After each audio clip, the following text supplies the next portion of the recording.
Bismillahirrahmanirrahim. Assalamualaikum warahmatullahi wabarakatuh.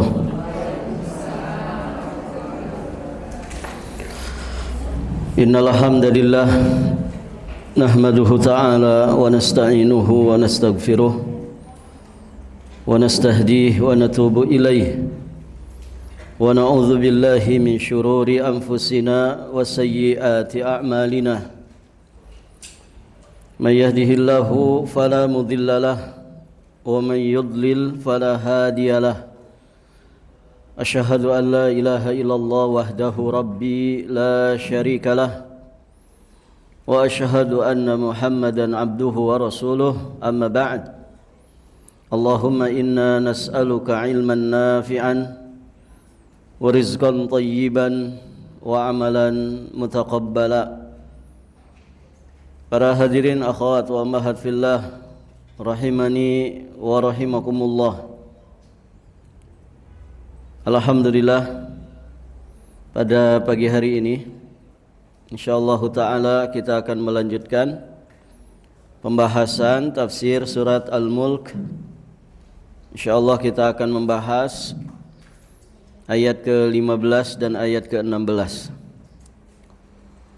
Allah berfirman, ba'da a'udzu billahi as-sami'il 'alim minasyaitonir rajim. Huwallazi ja'ala lakumul arda dzalula famshu fi manakibiha wa kulu mir rizqihi wa ilaihin nusyur. Aamintum man fis samai ay yakhsifa bikumul arda fa idza hiya tamur. Allah berfirman yang artinya, dialah yang menjadikan bumi itu mudah bagimu, maka berjalanlah di segala penjurunya dan makanlah sebagian dari rezekinya, dan hanya kepadanya lah kamu kembali setelah dibangkitkan. Apakah kamu merasa aman terhadap Allah yang berada di atas langit, bahwa Dia akan menjungkir balikan bumi bersama kamu, sehingga dengan tiba-tiba bumi itu berguncang? Ibu-ibu yang dirahmati Allah, kita akan ambil beberapa pelajaran dari dua ayat yang mulia ini. Di ayat ke-15, ayat ke-16 ini Allah Subhanahu wa taala kembali menjelaskan tentang kuasa-Nya dan nikmat-Nya atas sekalian manusia. Berupa apa itu? Yang pertama, ja'ala lakumul arda. Allah menjadikan bagi kalian itu bumi, yakni Allah lah yang menciptakan bumi sebagai tempat bermukim yang layak sepanjang zaman bagi manusia. Tentu Allah yang menciptakan alam semesta ini, Allah yang maha tahu di tempat mana kemudian manusia ciptaannya akan diciptakan dan bermukim padanya. Maka Allah Subhanahu wa taala menjadikan bumi ini sebagai tempat bermukim yang layak sepanjang zaman. Jadi yang memilihkan kita untuk bermukim di bumi ini siapa?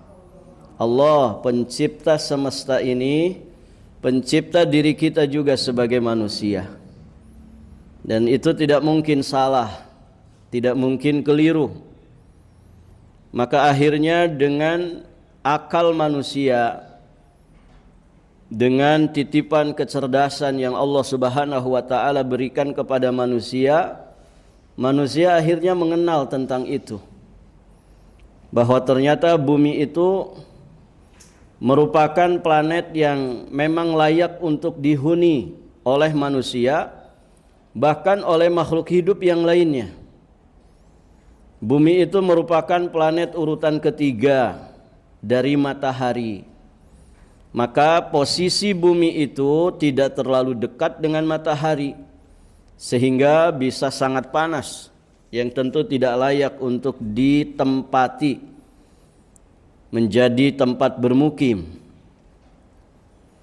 Juga ternyata bumi itu tidak terlalu jauh dari matahari, sehingga bumi ini tidak membeku.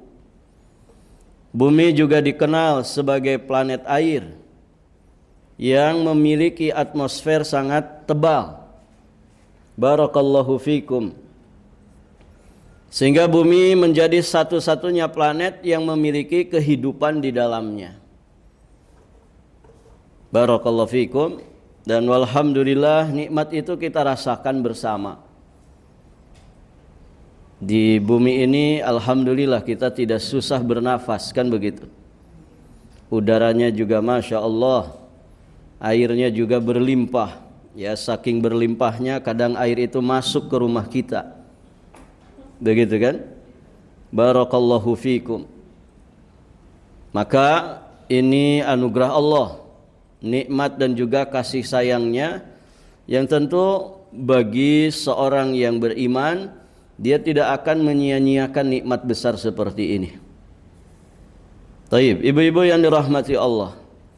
Ditambah lagi, Allah Subhanahu wa taala menjadikan bumi itu zalulan.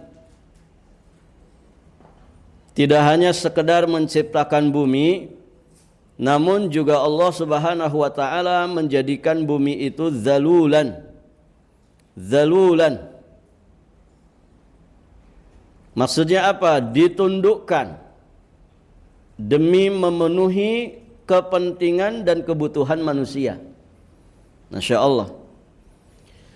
Allah menundukkan bumi beserta segala sesuatu yang ada padanya untuk manusia, sehingga menjadi sarana dan prasarana bagi kehidupan mereka di dunia.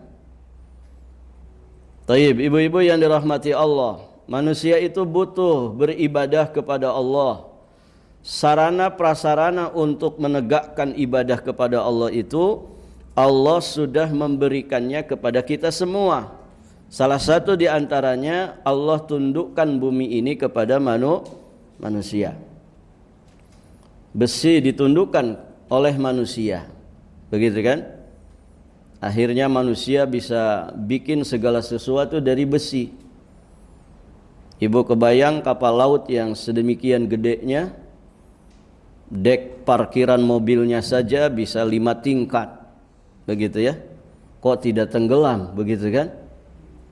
Belum orangnya, ribuan penumpangnya, tidak tenggelam. Pesawat yang sedemikian besarnya bisa ngapung di awang-awang.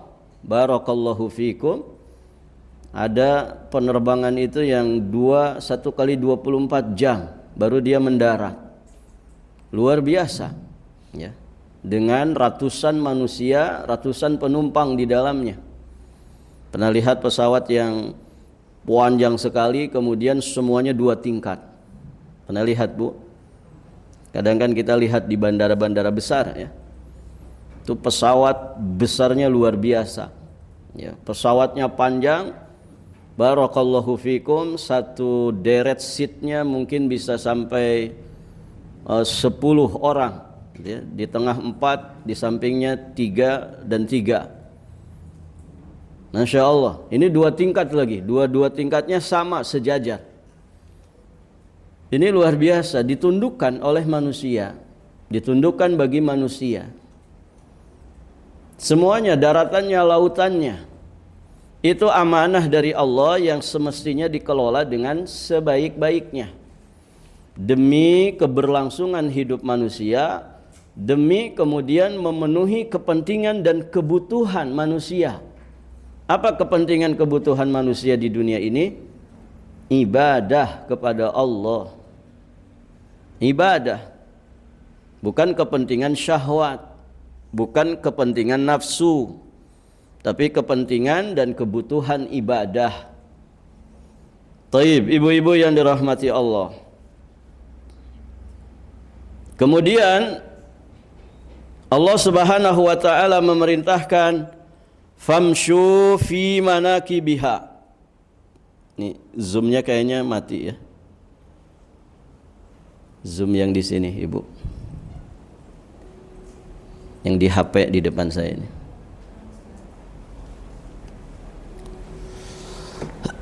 Allah Subhanahu wa taala kemudian memerintahkan famshu fi manakibiha. Famshu fi manakibiha. Manusia diperintahkan Allah untuk berjalan di permukaan bumi ini. Berjalan, bersiar, menjelajahi bumi dalam rangka untuk mengenali dengan baik tempat-tempatnya. Kemudian para penghuninya, termasuk manusianya, hewan binatangnya, tumbuh-tumbuhannya, serta alam semestanya, sehingga itu menjadi wasilah untuk kita mendapatkan rezeki dan penghidupan, yang juga kemudian kita gunakan sebesar-besarnya kemanfaatan dalam rangka kita menegakkan ubudiyah kepada Allah Subhanahu wa taala. Qul siru fil ardi fanzuru kaifa kana aqibatul mukadzibin. Qul siru fil ardi, bertebaranlah kalian di muka bumi ini. Fanzuru, maka lihatlah bagaimana akibat kesudahan orang-orang zalim itu. Bersiar di muka bumi ini. Di surat Al-Jumu'ah ayat yang ke-10, Allah Subhanahu wa taala juga berfirman, fa idza qudiyatis shalah fantashiru fil ardi wabtaghu min fadlillah wadhkurullaha katsiran la'allakum tuflihun. Apabila telah ditunaikan salat, ini ada di surat Al-Jumu'ah. Berarti apabila telah ditunaikan salat Jumat, kita disuruh, diperintah oleh Allah fantashiru fil ard, maka bertebaranlah kalian di muka bumi ini. Untuk apa? Wabtaghu min fadlillah, dalam rangka untuk mencari karunia Allah. Wadhkurullaha katsiran la'allakum tuflihun, dan ingatlah Allah sebanyak-banyaknya supaya kamu beruntung. Jadi bersiar, berintisyar, bertebaran di muka bumi ini, berjalan di permukaan bumi ini diperintah oleh Allah Subhanahu wa taala. Bisa hukumnya wajib, bisa hukumnya sifatnya anjuran. Begitu ya. Karena di dalam siar, di dalam kita berjalan di muka bumi ini, tentu ada banyak pelajaran yang bisa didapatkan. Kata orang, pengalaman itu guru terbaik. Pengalaman itu guru terbaik. Kita bisa bertemu, berjumpa dengan beragam aneka manusia. Begitu ya, yang punya latar belakang berbeda. Beda bahasa, beda suku, beda alam. Ya, maksudnya beda keadaan cuaca alamnya. Barakallahu fikum, latar belakangnya berbeda. Di situ ada sekian banyak manfaat dan hikmah yang bisa dirasakan oleh mereka yang mengalaminya. Taib, ibu-ibu yang dirahmati Allah. Ya, dalam bahasa kita ya merantaulah, kan begitu. Saya punya teman di kampungnya ibu ya, karena di sukunya beliau itu terkenal bahwa mereka ini memang jiwa-jiwa perantau. Jadi beliau cerita, kalau ada anak muda luntang-lantung keliaran di kampung halaman, itu bagi mereka aib. Bagi mereka aib. Namanya anak muda harus merantau, jangan ada di kampung halaman. Begitu, Masya Allah. Maka ya di kita ini kan rata-rata juga perantauan ibu ya. Ada asli Balikpapan di sini. Ada yang asli sini orang sini. Dari nenek moyangnya di sini. Mungkin ada tapi sedikit ya. Rata-rata perantauan. Ada yang dari sana, ada yang dari sini, Masya Allah. Ada yang masih dari kota yang satu daratan, ada yang berbeda dari provinsi yang berbeda, dari kota yang berbeda, bahkan dari pulau yang berbeda. Atau bahkan mungkin ada yang dari luar negeri di sini, ya. Ada yang dari luar negeri, Bu? Barakallahu fikum. Taib. Namun di dalam bersiar, di dalam berintisyar ini, Allah tetap mengingatkan kita supaya banyak berzikir. Artinya dimanapun kita berada, kemanapun kita pergi, dimanapun kita merantau, maka tetaplah berzikir kepada Allah. Maksudnya kemanapun kita di dunia ini, ya hitungannya kan tetap di alam dunia, yang kita dituntut untuk selalu sadar akhirat. Ingat dengan kehidupan akhirat, jangan terlena dengan kehidupan dunia. Ya, dunia ini kan negeri yang membingungkan. Orang semuanya bingung di negeri ini. Orang semuanya riweuh di dunia, repot di dunia. Ya tidak, Ibu? Coba bagaimana repotnya manusia ketika cari makan. Repot kan? Diadakan makanan, setelah diadakan dihabiskan. Nanti repot lagi, ngadain lagi, dihabiskan lagi. Kan begitu manusia. Di dunia itu ya begitu. Ibu masak ya, dari pagi sampai siang. Bisa startnya jam 8 sampai zuhur. Untuk apa? Untuk makan siang. Mana yang lebih lama? Masaknya atau menghabiskannya? Hah? Ngabisinnya atau masaknya? Masaknya yang lebih lama. Ngabisinnya cuma sebentar saja. Malah kalau nggak dihabisin, ngomel-ngomel yang masak. Udah capek-capek dia itu. Belanja ke pasar, sudah belanja, disiksrik bawangnya, disiksrik sayurnya. Berjam-jam dia masak. Setelah terhidang disuruh dihabisin. Diadakan, kemudian ditiadakan. Itu manusia di dunia ini. Ya begitu sifat dunia. Semua orang repot di dunia ini. Ada yang santai-santai hidupnya, Bu? Tidak ada. Orang kita ini memang senangnya susah. Sampai punya ungkapan, sesuatu yang bisa dibikin susah, kenapa dimudah-mudah? Gitu kan? Orang nikah susah nikah. Mana yang lebih susah, ketika ibu gadis atau setelah nikah? Jujur saja, Ibu. Lebih susah ketika sudah nikah. Mana yang lebih susah, ketika sudah nikah belum punya anak atau setelah punya anak? Setelah punya anak, kan begitu. Manusia itu memang hidupnya cari susah. Ya. Ibu pengen punya anak? Pengen tidak? Pengen. Susah nggak punya anak itu? Susah, tapi pengen.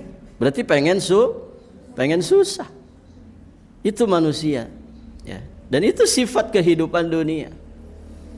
Dan ternyata tidak ada masalah. Memang begitu hidup di dunia ini. Kita bersyukur kepada Allah, kita dibimbing oleh iman. Sehingga bersusah payahnya kita di dunia ini, menghadapi beragam macam kepayahan, kesusahan, lelah, letih, hambatan, rintangan, tantangan, maka kita tidak akan peduli. Mengapa? Karena kita punya tujuan. Iman ini yang kemudian membimbing kita kepada tujuan yang paling mulia, tujuan di kehidupan akhirat. Maka rugi besar sejatinya, bodoh sebodoh-bodohnya kalau orang itu hidupnya tujuannya hanya dunia.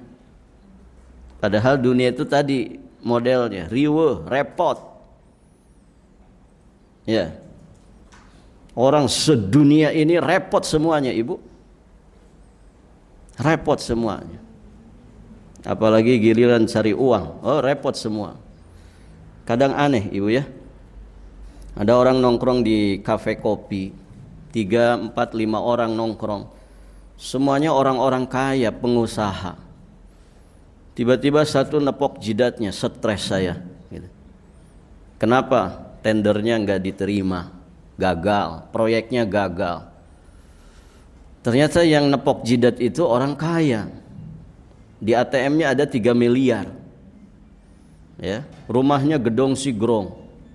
Tidak kurang apapun. Tapi ternyata stres. Rugi nggak ibu? Rugi. Itu manusia. Begitu hidup di dunia. Maka kalau orang tujuannya hanya semata dunia, betapa bodohnya manusia. Pantas kalau manusia itu dikatakan zoluman jahula, sangat zolim dan sangat jahil. Tidak pernah ada rasa puasnya, selalu berambisi dengan hawa nafsunya. Na'udzubillah. Kalau orang punya iman, Masya Allah ya. Iman ini yang kemudian membimbing kehidupannya, membimbing lelah letihnya itu lillah, karena Allah. Tidak ada yang lainnya. Itu yang menjadikan dia ajeg di dalam menjalani kehidupannya, di dalam beriman dan juga beramal saleh. Tidaklah dia berucap kecuali yang baik, tidaklah dia berkeyakinan kecuali keyakinan yang lurus, tidaklah dia beramal kecuali amal yang benar. Taib, ibu-ibu yang dirahmati Allah. Nah, semua fasilitas dunia ini itu harus dimanfaatkan sebaik-baiknya untuk kepentingan ibadah kita kepada Allah Subhanahu wa ta'ala. Makanya di ayat berikutnya atau di kalimat berikutnya Allah juga memerintahkan kepada kita, wa kulu mir rizki, dan makanlah sebagian daripada rezekinya. Di sini ada perintah dari Allah kepada manusia untuk memakan sebagian dari rezeki yang Allah anugerahkan kepada mereka. Di ayat yang lain surat Al-Baqarah 168, Allah Subhanahu wa taala berfirman, "Ya ayyuhan nas, kulu mimma fil ardi halalan thayyiba." Wahai sekalian manusia, makanlah sebagian makanan di bumi yang halal dan thayyib. Ini 2 kriteria makanan rezeki yang mesti kita konsumsi dengan baik. Halalan thayyiba, yang halal dan yang thayyib. Maka saat proses memakannya pun dia makan dengan penuh kesyukuran kepada Allah Subhanahu wa ta'ala. Maka dalam ajaran Nabi tidak boleh mencela makanan. Tidak boleh mencela makanan. Kalau bahasa orang tua dulu sering dibahasakan, nanti makanannya nangis, katanya gitu. Ya kan? Maksudnya apa ya? Jangan suka mencela makanan. Makanan itu rezeki datang dari Allah yang mesti kita syukuri dengan baik. Maka saat proses memakannya pun dia makan dengan penuh kesyukuran, sehingga kunyahan demi kunyahan yang dia kunyah itu mengandung syukur kepada Allah Subhanahu wa ta'ala. Makanan yang berkah seperti itulah yang sejatinya akan menghasilkan keberkahan bagi kesehatan fisiknya, bahkan juga bagi kesehatan kolbunya. Yang sering jadi masalah kita ini kalau makan sambil berbuat dosa.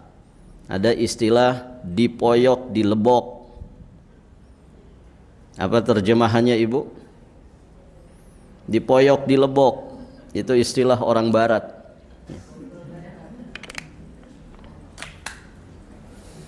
Dipoyok tapi dilebok.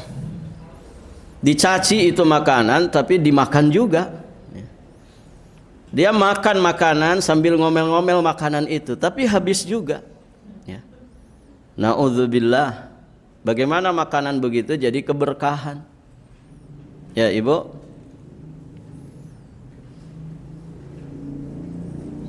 Makan yang halal, makan yang thayyib, dengan adab yang diajarkan Nabi sallallahu alaihi wasallam. Sederhana mungkin ya makanannya.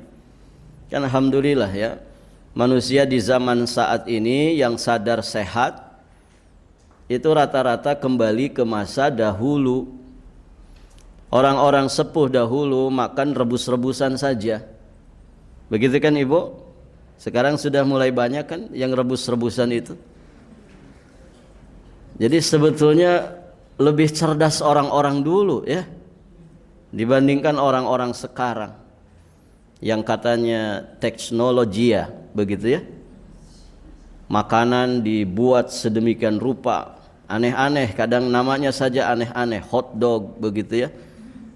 Apalagi itu. Barakallahu fikum. Ya. Ibu-ibu yang dirahmati Allah, zaman dulu sederhana makanannya, tapi barokah. Nah sekarang orang sudah mulai itu, bahkan dijual di pinggir jalan, kukus-kukusan, begitu kan? Orang zaman dulu itu hari-hari mereka makan begitu. Sekarang jadi makanan sehat yang sangat-sangat mahal, ya, bisa lebih mahal dari nasi kuning itu. Ya, ibu-ibu yang dirahmati Allah. Halalan thayyiba, yang halal dan thayyib. Ini perintah dari Allah untuk memakan sebagian dari rezeki, sebagian saja, jangan semuanya. Karena manusia itu terbatas. Kalau kita berlimpah rezeki, maka berbagilah kepada yang lain. Jangan dimakan semuanya. Jangan rakus. Barakallahu fikum. Kadang manusia itu membingungkan gitu. Punya duit dia berseri-seri, kehabisan duit.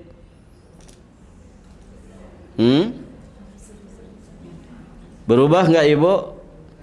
Kayak ibu-ibu kalau di tanggal tua begitu kan? Ngedadak pada cemberut, jemedut gitu kan? Nanti tanggal muda berseri-seri lagi. Barakallahu fikum. Kadang membingungkan gitu. Kenapa ketika kehabisan duit mereka jemedut? Kenapa Bu? Ketika banyak duit mereka senang, ketika kehabisan duit mereka cemberut. Kenapa cemberut? Wong yang menghabiskan dia sendiri. Ya. Kenapa mesti cemberut? Uangnya uang dia, ketika didapatkan uangnya dia, yang menghabiskan juga dia. Kok cemberut?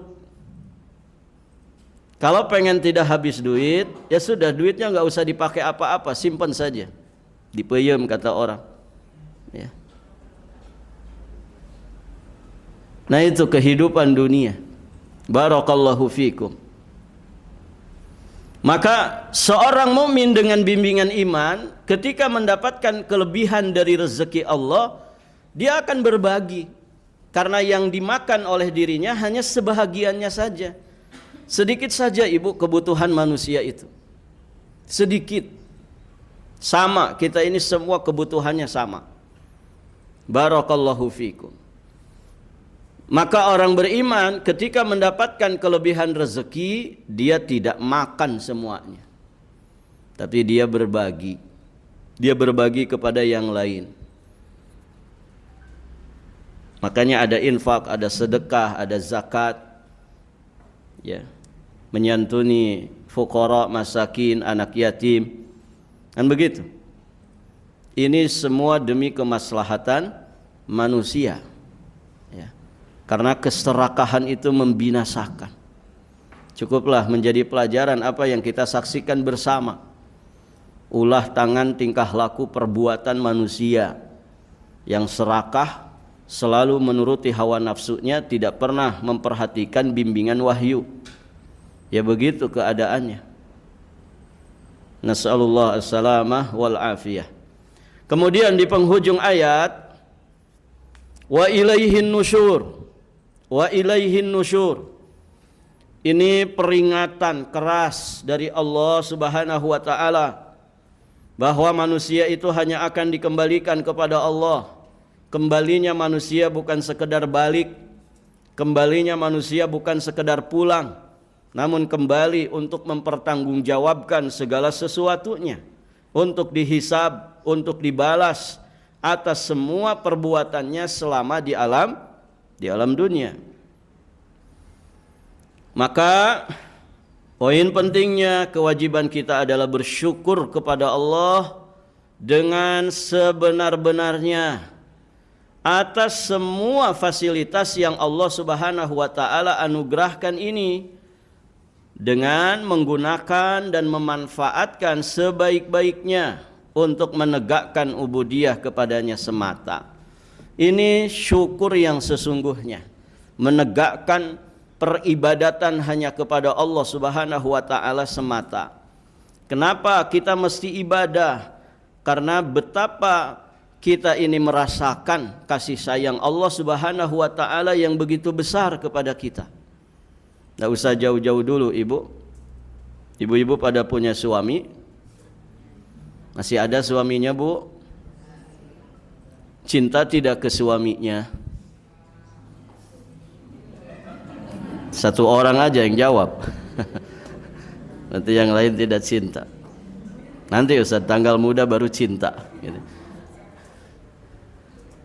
Kenapa, Bu? Kenapa ibu cinta sama suami? Karena ibu merasakan kasih sayangnya, gitu ya. Wong ATM-nya saja ibu yang pegang kan. Semua pemasukan, semua pengeluaran itu harus melalui pintu istri, gitu ya. Barakallahu fikum. Kita merasakan kasih sayang ya dari pasangan kita, makanya kita cinta. Coba ibu kalau punya suami sudah nggak pernah ngasih duit, kerjaannya cemberut, marah-marah, KDRT, kira-kira sayang nggak? Nggak akan sayang. Begitu kan? Kita sayang karena merasakan kasih sayangnya. Siapa yang merasakan kasih sayang itu? Siapa, ibu?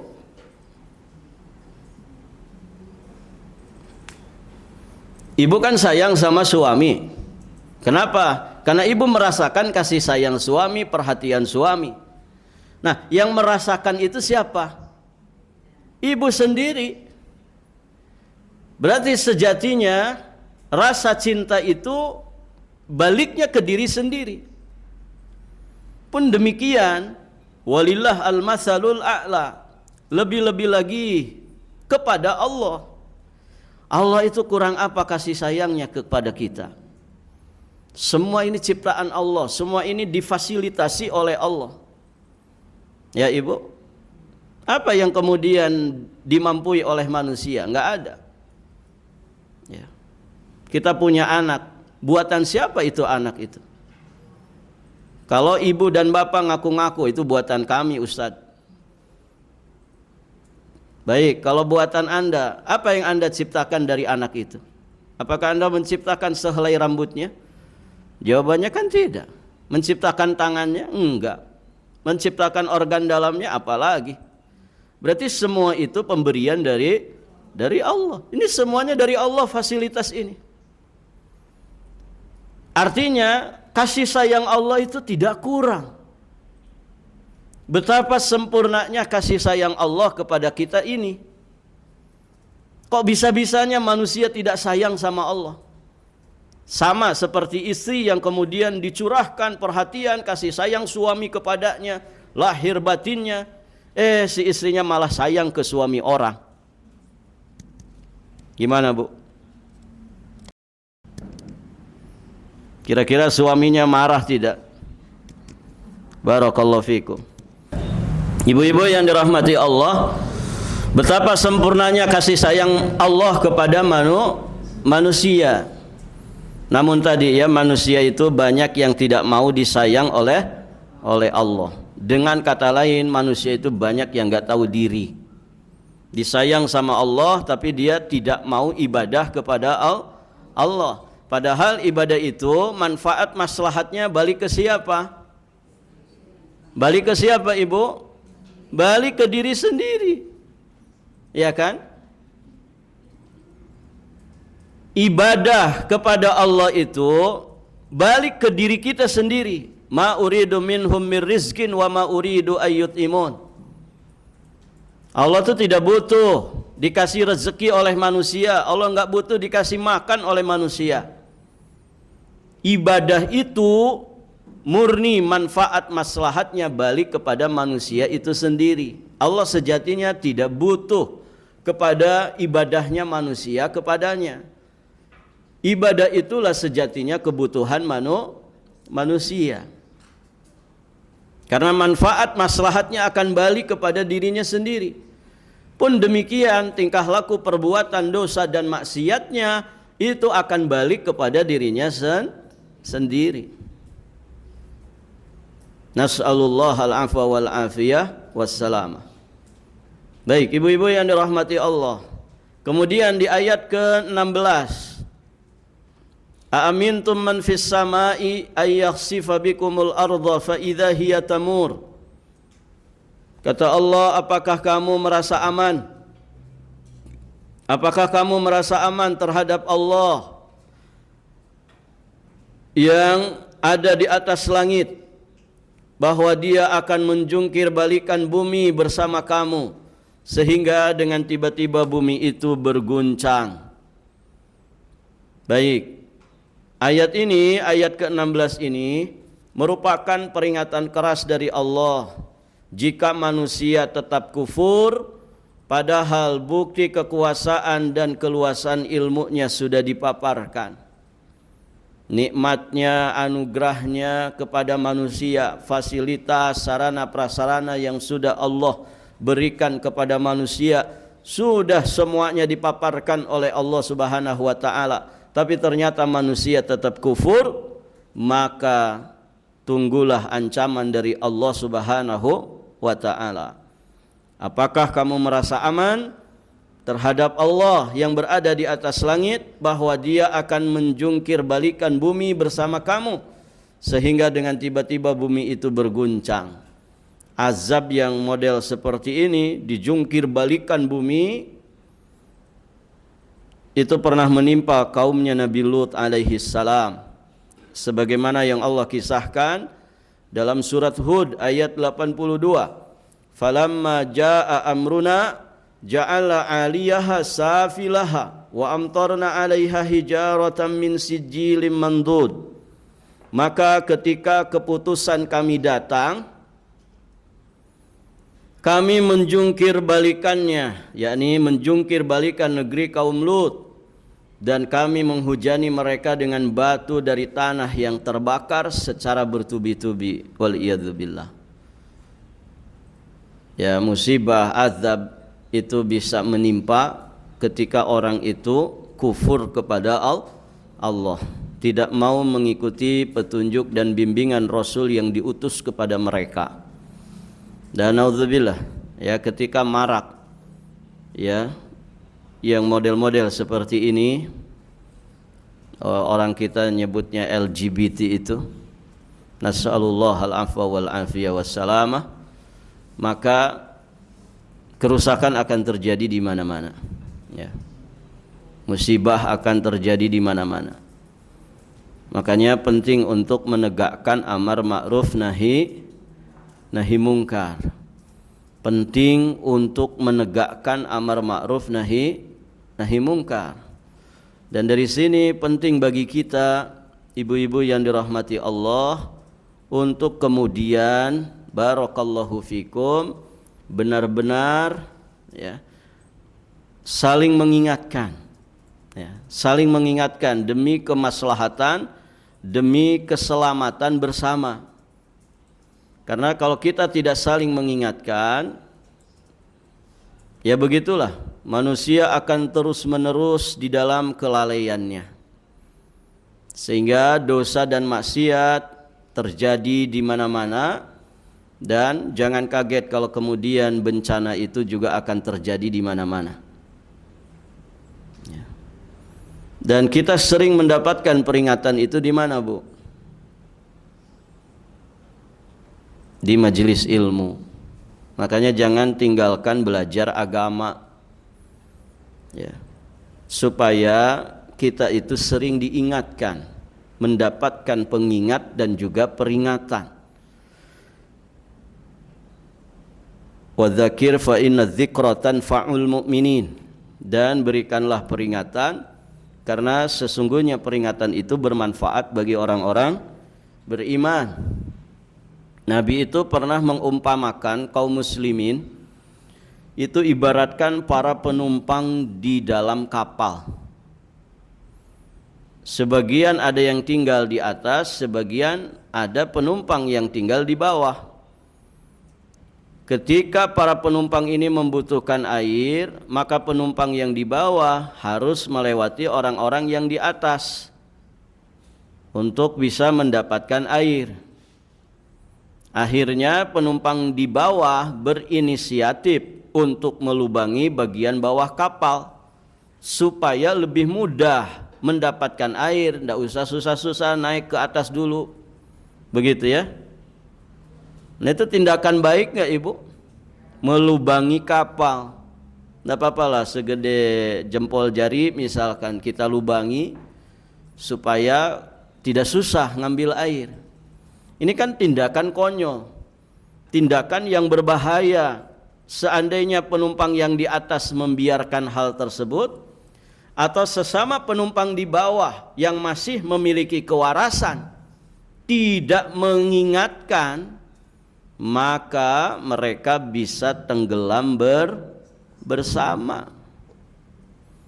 Jika kemudian ada yang mengingatkannya, mencegahnya, maka mereka akan selamat bersama. Nah, itulah gambaran pentingnya untuk saling mengingatkan dan mencegah dari kemungkaran. Dan dari sini kita juga memahami bahwa amar ma'ruf nahi mungkar itu kunci keselamatan umat Islam.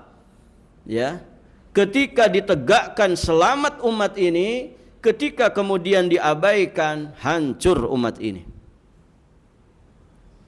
Makanya Allah ingatkan di surat Al-Anfal ayat 25, wattaqu fitnatan la tusibannal ladzina zalamu minkum khassah wa'lamu annallaha syadidul iqab, dan peliharalah dirimu dari fitnah, dari siksaan yang tidak khusus menimpa orang-orang zalim saja di antara kamu. Jadi siksaan itu ketika menimpa itu merata, tidak khusus bagi orang-orang zalim saja. Dan ketahuilah bahwa Allah itu amat keras siksaannya. Ibu, kalau ada musibah bencana, bukan hanya orang zalim saja yang terdampak, ya. Bukan hanya orang-orang yang salah saja yang kemudian merasakannya, orang-orang yang saleh sekalipun ikut merasakannya.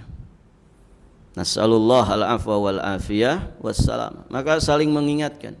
Di mana kita bisa mendapatkan peringatan? Ya, di tempat-tempat belajar agama. Manusia itu bisa berubah dengan apa, Bu? Dengan dua hal. Pertama dengan ancaman, yang kedua dengan motivasi. Yang pertama dengan bisyarah, yang kedua dengan indharah. Ya. Orang dengan ancaman itu bisa berubah. Ayo loh, kamu nanti miskin loh. Oh, yang tadinya malas jadi rajin, semangat. Gitu ya. Begitu. Atau dengan motivasi, bisyarah, diberikan kabar gembira, diberikan keutamaan-keutamaan, disampaikan tentang fadilah-fadilah, orang juga bisa berubah. Ya. Maka ibu-ibu yang dirahmati Allah, di pengajianlah yang kemudian kita akan dapatkan yang seperti itu. Rasulullah itu kan diutus basyiran wa nadhira, memberikan berita gembira dan juga memperingatkan dengan peringatan keras. Dua-duanya dibutuhkan manusia untuk bisa berubah ke arah yang lebih baik. Nah, kalau kita melepaskan pengajian, selesai sudah. Ya. Dari mana kemudian orang itu akan mendapatkan siraman bagi ruhaninya? Maka jangan lepaskan belajar agama sampai nanti kita mati. Pelajari Al-Quran, pelajari sunnah dengan sebaik-baiknya pemahaman. Praktekkan dengan sebaik-baiknya pengamalan. Ya. Dan yakini itu sampai nanti kita mati. Ini insya Allah yang kemudian menjadikan kita siap, tabah, tangguh apapun rintangan dan cobaan yang akan menimpa diri kita. Taib, ibu-ibu yang dirahmati Allah. Kemudian pelajaran terakhir, penetapan tentang kemahatinggian Allah Azza wa Jalla.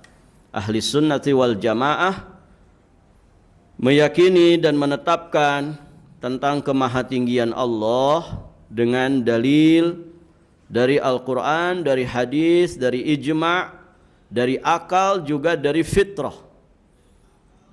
Jadi Allah itu maha tinggi dengan banyak dalil. Akal dan fitrah manusia menyatakan kemahatinggian Allah. Dan itu tidak bisa dipungkiri, ibu. Tidak bisa orang mengatakan Allah itu di mana-mana. Tidak bisa. Hati kecilnya mengingkarinya, nuraninya mengingkarinya, fitrah lurusnya mengingkarinya, akal sehatnya mengingkarinya. Kenapa? Karena akal sehat, fitrah yang lurus, apalagi kita bicara dalil, semua menetapkan bahwa Allah itu maha tinggi sesuai dengan kemahaagungan Allah, berbeda dengan tingginya manusia. Dan itu refleks manusia menyebut maha tingginya Allah. Ya. Gimana rezeki hari ini? Misalkan ada orang bertanya, jawaban orang itu refleks. Ya, alhamdulillah ikhtiar saya sudah maksimal. Hasilnya bagaimana? Kami pasrahkan saja ke yang di atas. Begitu kan, Bu? Siapa yang di atas itu maksudnya? Allah Azza wa Jalla. Allah Azza wa Jalla. Itu fitrah manusia, tidak bisa dipungkiri. Allah itu maha tinggi. Ya. Allah itu maha tinggi, terpisah dari seluruh makhluknya. Ini tidak bisa dipungkiri, nggak bisa dibantah-bantah, nggak bisa komentar apapun. Allah itu maha tinggi. Ini fitrah yang berbicara. Dan itu diyakini oleh orang-orang yang awam sekalipun. Kan begitu. Orang-orang awam di luar sana itu kalau ditanya masalah gitu, refleks mereka, gimana yang di atas saja. Padahal dia juga nggak pernah sujud ke yang di atas. Tapi ini fitrah bicara bahwa Allah itu maha tinggi di atas seluruh makhluknya. Ada hadis Jariyah ketika Nabi SAW bertanya kepadanya. Jariyah ini seorang budak perempuan. Hadis ini sahih, ada di riwayat Imam Muslim, juga riwayat imam-imam hadis yang lainnya. Dari jalan Muawiyah bin Al-Hakam As-Sulami radhiyallahu taala anhu. Suatu ketika Nabi bertanya, "Aina Allah?" Di mana Allah? Qalat fis sama. Allah di atas langit. Faqala man ana? Kata Nabi, siapa saya? Kemudian Jariyah mengatakan, Rasulullah, engkau adalah utusan Allah. Faqala li sahibiha, maka kemudian Nabi berkata kepada tuannya, kepada majikannya, a'tikha, merdekakan budak ini, fa innaha mu'minah, karena dia telah beriman. Jelas ya, ibu-ibu yang dirahmati Allah. Barakallahu fikum. Ini saja yang bisa disampaikan pada kesempatan ini. Insyaallah ta'ala nanti kita lanjutkan di kesempatan berikutnya biidnillahi ta'ala wa taufiqihi wa inayatih. Baik ibu-ibu, sampai di sini kita sudah separuh surat. Insyaallah sisa separuh lagi, sisa 15 ayat lagi ya. Semua ayatnya 30 kan? Berarti 14 lagi. 14 lagi. Kalau satu pertemuan 2 ayat, berarti 7 pertemuan lagi. Semoga sebelum Ramadan bisa selesai. Baik ibu, sampai di sini. Barakallahu fikum. Baik ibu, sampai di sini pelajaran kita. Insyaallah taala nanti kita lanjutkan di kesempatan berikutnya. Kita akhiri dan kita tutup dengan doa kafaratul majlis. Subhanakallahumma wa bihamdika asyhadu an la ilaha illa anta astaghfiruka wa atubu ilaik. Hadanallah wa iyyakum ajma'in. Wallahul muwaffiq ila aqwamit thoriq. Al-'afwu minkum. Wassalamu alaikum warahmatullahi wabarakatuh.